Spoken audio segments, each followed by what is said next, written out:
Hello everyone, कैसे हैं आप सभी। और आज की इस वीडियो में हम करेंगे 10th क्लास की ज्योग्राफी। 9th का हमारा हो गया था, तो चलिए शुरू करते हैं। संसाधनों का वर्गीकरण किस प्रकार किया जा सकता है। तो देखिए संसाधनों का ये, और आपको मैं बता दूं TGT एस्टेट में ये क्वेश्चन आया हुआ है। उत्पत्ति के आधार पर, जैव अजैव, समाप्यता के आधार पर नवीनीकरण और अनवीनीकरण, स्वामित्व के आधार पर व्यक्तिगत, सामुदायिक, राष्ट्रीय और अंतर्राष्ट्रीय, और विकास के आधार पर संभावी, विकसित, भंडार और संचित कोष। तो इस तरह से हम संसाधनों का वर्गीकरण कर सकते हैं।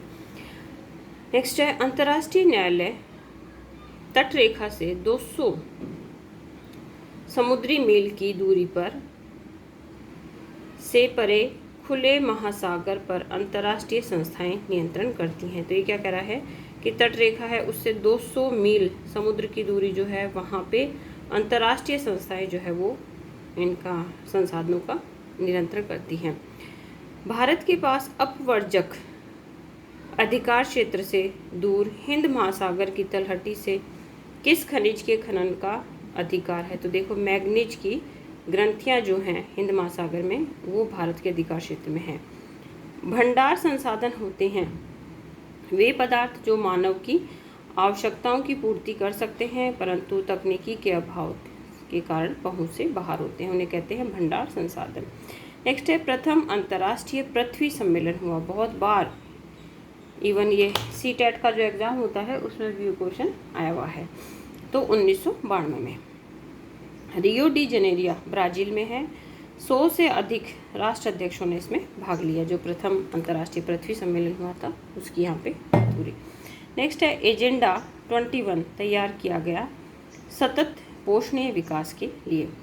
अंतर्राष्ट्रीय स्तर पर व्यवस्थित तरीके से संसाधन संरक्षण की वकालत की गई 1968 में क्लब ऑफ रोम के द्वारा। नेक्स्ट है, स्मॉल इज़ ब्यूटीफुल नामक पुस्तक के लेखक हैं सुमेसर। 1974 में लिखी इन्होंने, और 1987 में ब्रुंडल लैट आयोग ने किस तत्व पर जोर दिया। तो वैश्विक स्तर पर संसाधन संरक्षण में। यह रिपोर्ट बाद में किस नाम से जानी गई। तो हमारा साझा भविष्य। भारत में कितना प्रतिशत भाग भू क्षेत्र का मैदान में है। तो 43%।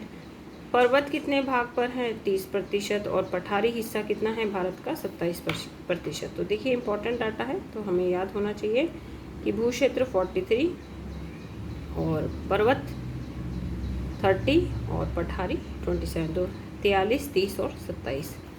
नेक्स्ट है, शुद्ध बोया गया क्षेत्र है। एक वर्ष में एक बार से अधिक बोए गए क्षेत्र को शुद्ध बोए गए क्षेत्र में जोड़ दिया जाए तो वह सकल कृषिगत क्षेत्र कहलाता है। खनन के कारण निम्नलिखित होता है झारखंड, छत्तीसगढ़, उड़ीसा और मध्य प्रदेश में।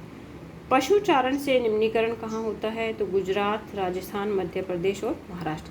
तो वो एरिया बता रखे हैं कि जहाँ पे खनन से और पशुचारण से जो है प्राकृतिक संपदा को नुकसान होता है।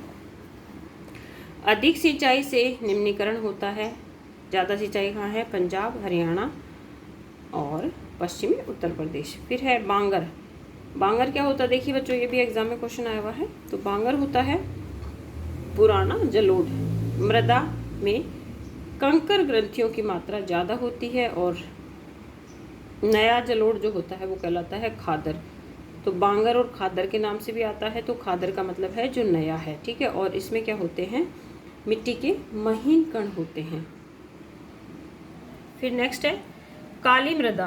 तो देखिए इसे रैगर मृदा भी कहते हैं। नमी धारण करने की क्षमता अधिक होती है।